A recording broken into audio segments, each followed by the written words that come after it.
श्री शिवाय नमस्तुभ्यं। श्री मणिलिंग शिव महापुराण की कथा जो बालोद छत्तीसगढ़ में चल रही है, आज दूसरे दिन कथा पूर्ण हो चुकी है, जिसमें गुरुजी ने 4 प्रकार की रोटी की जानकारी दिए हैं, 4 प्रकार के शिवलिंग के बारे में बताया। पेट से जुड़ी हुई कोई समस्या हो, भोजन नहीं पचता हो, उसके विषय में गुरुजी ने उपाय बताया। यदि किसी कारणवश आप ये कथा न सुन पाए हो तो इस छोटी सी वीडियो में आपको पूरी कथा की जानकारी प्राप्त हो जाएगी।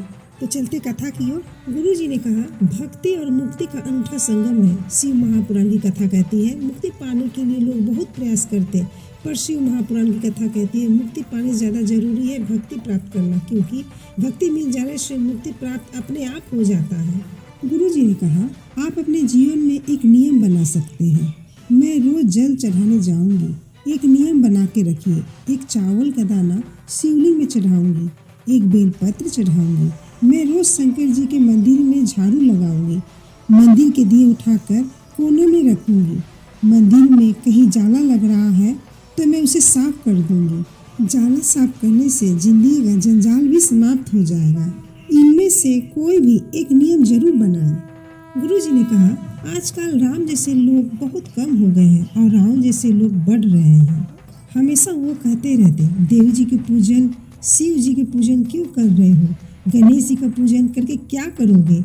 पर आप अपनी पूजन करते रहे। जिन जिन क्षेत्रों में कहा जाए गणेश जी के पूजन मत करो, माता रानी का पूजन मत करो। गुरुजी ने कहा, हमारे पिता को पिता कहने से कोई नहीं रोक सकता, हमारी माँ को माँ कहने से कोई नहीं रोक सकता। गुरुजी ने कहा, आजकल केवल राजनीति के चक्कर में लोग धर्म को खिलौना बनाकर खेल रहे हैं और सनातन धर्म से खेला जा रहा है। आजकल ऐसे ऐसे महाराज होते जो भगोने के अंदर दूध में बैठ जाते और दूध से अपना अभिषेक कराकर दूध की खीर बनाकर अपने भक्तों को खिलाते हैं। कहा, मूर्खता में लोग पड़े हैं। गुरुजी ने निवेदन किया, आपके घर से कोई भी एक सदस्य शिव जी पर 1 लोटा जल चढ़ाए और चढ़े हुए जल को थोड़ा सा ले आए और उसे अपने घर में छींटे, और यदि बन सके जो पानी सब पीते उसी जल में शिव जी पर चढ़ा हुआ जल थोड़ा सा डाल दिया जाए, जिससे सबके अंदर हुआ जल पहुँचे तो उसके जीवन की सिद्धता अपने आप आ जाए। गुरुजी ने कहा, आप लोग जितने भी शंकर जी के भक्त हैं उन्हें प्रसन्नता होनी चाहिए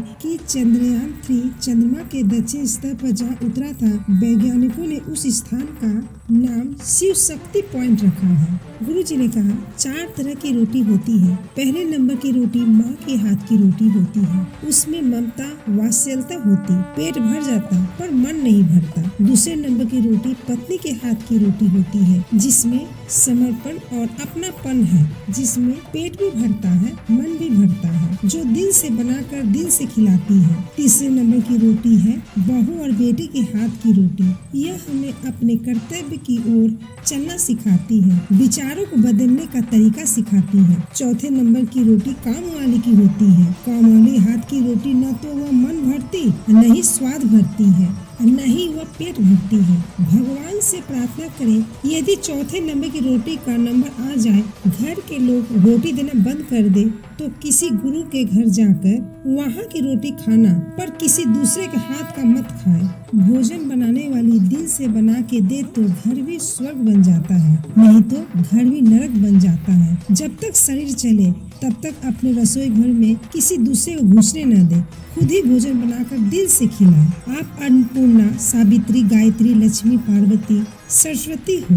आप अपने हाथ का बना भोजन जब देती हो तो उसमें स्वाद रहता है। जब तक आप भोजन बनाएं तब तक आप न परिवार से बात करें न ही मोबाइल से बात करें। जितनी देर भोजन बने आपके दिल में प्रसन्नता होनी चाहिए। मैं क्या बना के खिलाऊं कि मेरा परिवार खुश हो जाए। जब आपके भीतर खुशी होगी तो खाने वाले के भीतर भी खुशी होगी। गुरुजी ने कहा, जब आपके घर के आसपास शिवलिंग जो ब्राह्मण के द्वारा रखा जाता है उसे प्रतिष्ठित शिवलिंग कहते हैं। दूसरे नंबर में आता है स्वयंभू शिवलिंग, जो स्वयं अपने आप प्रकट हुआ, कोई वृक्ष के तनों में, कोई स्थान पर। तीसरे तीसरे नंबर में आता है उप शिवलिंग।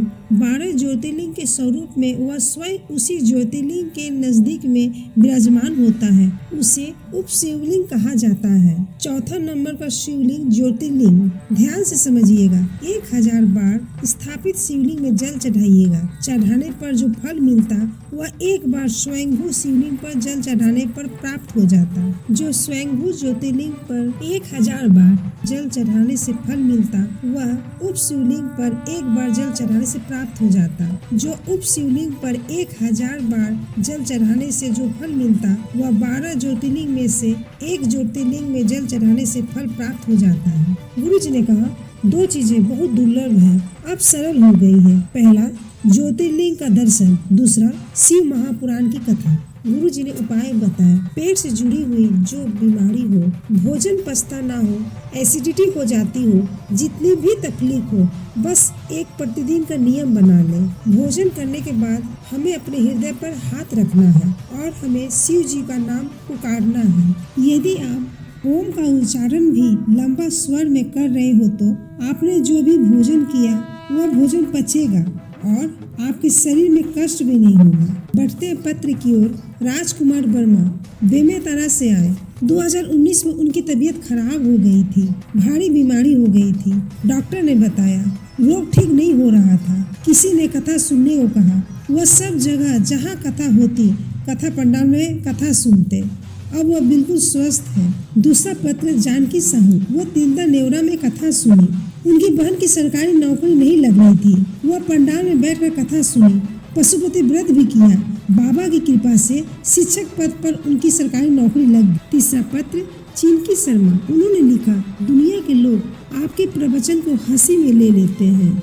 दुनिया के लोग टोटका वाला बाबा कह देते हैं। 9 वर्ष से वह सीए बनने की कड़ी मेहनत कर रही थी। वह बेलपत्र की बीच वाली पत्ती पर शहद लगाकर शिवलिंग में चढ़ाती। बाबा की कृपा से वह सीए बन गई। उम्मीद करते हैं आज की कथा जरूर पसंद आई होगी। श्री शिवाय नमस्तुभ्यम। हर हर महादेव।